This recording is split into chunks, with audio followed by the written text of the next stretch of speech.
খিচুড়ি রান্না করা হবে, তার জন্য মুগ ডালটাকে হালকা খোলায় ভেজে নেওয়া হচ্ছে।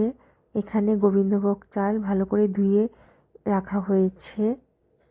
এখানে আছে আদা, ডুমো ডুমো করে আলু কেটে রাখা হয়েছে। এখানে আছে বাদাম আর কাঁচা লঙ্কা, আর ফোড়নে দেবো তেজপাতা আর শুকনো লঙ্কা আর পাঁচফোড়ন। কড়াইতে তেল গরম হয়ে গেলে পাঁচফোড়নটা দিয়ে দেবো। দেখো চিবি করে ফেটে উঠছে। তারপর তেজপাতা আর শুকনো লঙ্কা একে একে দিয়ে দেবো।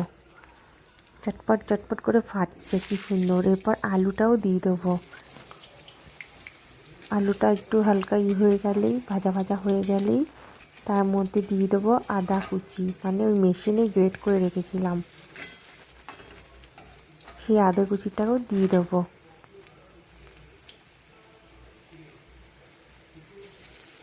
একটু বেশি করেই দিয়েছি।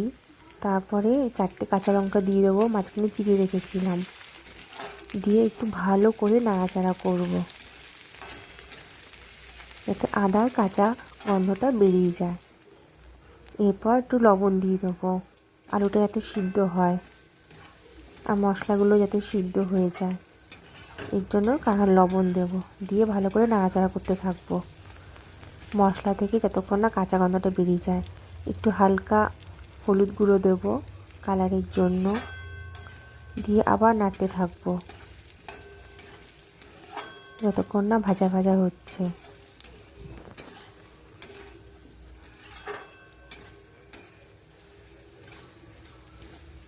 খিচুড়ি খেতে কার কার ভালো লাগে বন্ধুরা কমেন্টে জানিও কিন্তু। এরপর ওই তেলের মধ্যে, মানে ওই মশলাটা যে ভাজলাম সেটার মধ্যে খিচুড়ির যে উপকরণ মেন ডাল আর চালটা দিয়ে দেবো, দিয়ে ভালোভাবে ভাজবো।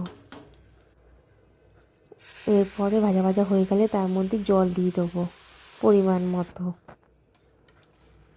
জল দিয়ে ভালো করে নেড়ে ছেড়ে দেবো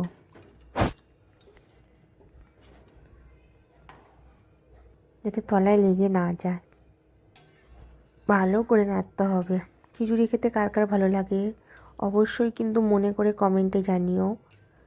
আর আমার এই ভিডিওটি কেমন লাগলো সেটাও জানিও বন্ধুরা। জলটা কিন্তু টকবক করে ফুটে উঠেছে। এরপর স্টিমটা একটু কমিয়ে দেবো, মানে স্টিম কমিয়ে রেখেই আস্তে আস্তে হবে। কালারটা দেখেছো বন্ধুরা, জলটা প্রায় টেনেই নিয়েছে। উপর দিয়ে একটু গরম মশলা আর একটু বাড়িতে তৈরি করা ভাজা মশলা দিয়ে ভালো করে নাড়াচাড়া করে নেব। আর হ্যাঁ, একটু মিষ্টিও কিন্তু দিতে হবে, মিষ্টি না দিলে ভালো লাগে না।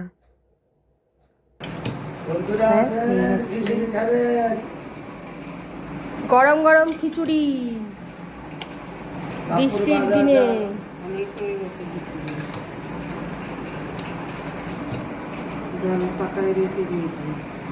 আমার এই ভিডিওটি কেমন লাগলো অবশ্যই কমেন্টে জানিও। টাটা বন্ধুরা।